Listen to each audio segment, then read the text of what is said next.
Welcome back to News Geelong, Wednesday edition, as we turn to the pulsating world of Geelong sport with our own flying hawk, Nathan Curry. Good evening, Nathan. Thanks very much, Rolla. I'm down here at the Geelong Football Club to find out all the latest from down here at the Cattery. But before we do that, we'll turn our attention to the Geelong Football League, where News Geelong caught up with Geelong West St Peter's coach Doug Scott after their 3-point win over North Shore on the weekend. It's amazing effort, it's amazing just to win, but obviously to be 5 or 6 goals down for three-quarter time, to get ourselves in that position to start with is obviously disappointing, but the way we played in that last quarter, we've got the past players, reunion from 80, it's just a great feeling to come away with the 4 points. The first half of the game, North Shore structure seemed to be running well and keeping you at arm's length. Yeah, they play a really good brand in that they've emulated what's happening at league level, and they're doing the press. Everyone knows their role with North, and we just weren't able to split that apart. What the disappointing quarter was obviously our third. They kicked, I think, 5-0, and we've got to take it off to the boys. The way we came back in that last quarter shows that there's a lot of courage and a lot of pride in this club. That fact of 5-0 in the third quarter leads us to the obvious question: what did you say to your boys at three-quarter time to cope? I mean, you led well with 2 goals in that final quarter, but that was a supreme team effort in that last quarter. I didn't say anything at third-quarter time. I left that with Forsey. He runs the day he runs it all game day, which is great. It allows me just to play. But as I said, I had to do something because I was pretty disappointed in that third quarter. As I said, the press, we weren't able to get that easy option out, and they're putting a lot of pressure on. And you look up and you could just see North Shore players. So to get out of that third quarter, and then for that last quarter, as I said, they threw me in the middle, and I had to stand up, I had to do something. But overall, a couple of really big grabs by big guys, and that's what we've got, some really good, strong forwards. And yeah, we kicked the goals and we got the win. And your running players off the half-back line through the centre really gave you a lot of punch. Yeah, as I said, because of their press, what that allows us to do is bring our half-backs up, and it's almost, it's almost they're playing on, they're zoning themselves, so they're able to players go past centre, we play off, so then we're able to get that run. And again, there is a slight breeze. It was really hard to pass the ball through centre when you're kicking against it, and what it did, it just allowed our half-backs to zone off, win the 1v none, and then we were able to just run out and spread. And fortunately, yeah, we had the big targets up forward. Thanks very much, Doug. Well, now it's time to hand over to my good friend John Dunn, who brings us all the latest racing action from here in Geelong. On a day when Centrebet announced a 5-year extension sponsorship of the Geelong Cup, of course, the Centrebet Geelong Cup, and Geelong celebrated with a 10-race program here on last Friday afternoon. Controversial jockey Danny Nicklick, well, he launched a big afternoon when he steered Peninsula Dane to victory in the opening event. Down towards the 200 metres, Peninsula Dane now asked. Testanova making a race of it. La Bomba's gone. Here's Unruly Princess starting to lengthen. Peninsula Dane still has a bit up her sleeve. Testanova comes on the fence. Then Unruly Princess. Peninsula Dane, though, still in front, and she's defying them all. Peninsula Dane by a neck.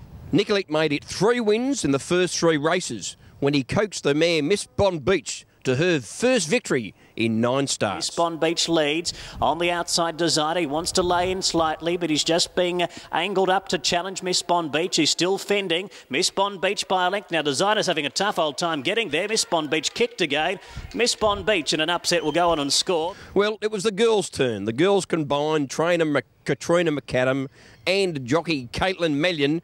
They combined when Ranjan scored a big win in the first heat of the Betfair Winter Challenge. There's Ranjan sticking on, and then Staxa down the outside. Now Ranjan hit the front and had a clear sprint. Staxa has to fight. 7th Bullet in 3rd place, but Ranjan driven out. He's in front by 2, and it's Ranjan. Ranjan goes on to score by 2 lengths on Staxa. Well, Danny Nicklick owned the course here last Friday afternoon, and he brought up a quartet of wins for the day when he steered the consistent 3-year-old Like Bolt to victory in race number 7. Gateway Racer by 2. Here's Stacks on Max. On the Rocks is gone. He's dropped back sharply. Like Bolt's now on the scene, starting to ping. Like Bolt from Sorba starting to raise a bid down the outside, but Like Bolt took the front, and Like Bolt goes on to score from... And that's a wrap-up of racing here last Friday. Of course, it's on again next Friday afternoon here at Geelong.